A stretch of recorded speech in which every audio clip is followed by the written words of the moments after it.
Pour la première fois, le G5 Sahel met en place un programme d'investissement prioritaire qui concerne le développement, qui est le complément de la phase sécuritaire qui a fait l'objet de beaucoup de communications par le passé.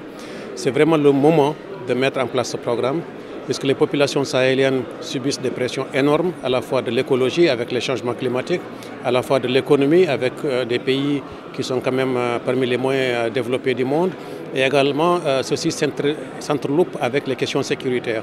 Donc il est extrêmement important, même pour atteindre les objectifs de sécurité, que l'on prenne en compte les ambitions de développement de cette jeunesse, de cette population sahélienne qui est certes résiliente, mais qui fait l'objet de beaucoup de pression. Donc nous faisons un appel à la communauté internationale pour qu'elle vienne en appui au G5 Sahel pour sa phase de développement.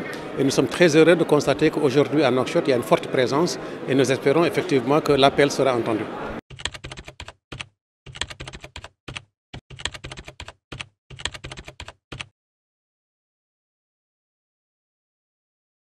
Alors, c'est vrai qu'il y a beaucoup de projets, il y a une multitude de projets d'ailleurs, une multitude d'interventions qui sont fragmentées.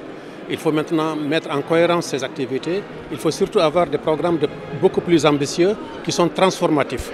Il ne s'agit pas d'avoir une multitude de petits projets, il s'agit d'avoir des programmes beaucoup plus volumineux qui peuvent changer la vie des populations, qui peuvent changer le cours des choses et qui peuvent aussi avoir un impact sur l'économie.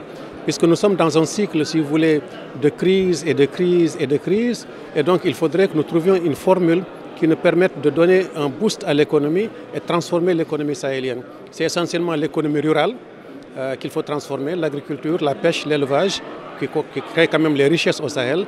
Il s'agit également de mieux valoriser les ressources minières, les ressources pétrolières, les ressources halieutiques qui sont aussi importantes, mais aussi valoriser cette jeunesse.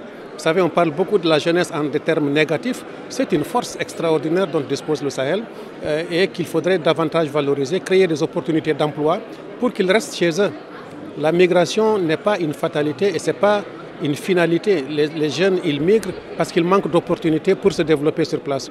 Donc ces programmes du G5 Sahel servent aussi à créer des opportunités pour les jeunes, pour les femmes, qui constituent la principale force de développement, en particulier en milieu rural, et pour l'entrepreneuriat. Donc il s'agit effectivement de créer une nouvelle dynamique de développement qui permet au Sahel et aux Sahéliens de véritablement valoriser leurs ressources et de jouir du développement.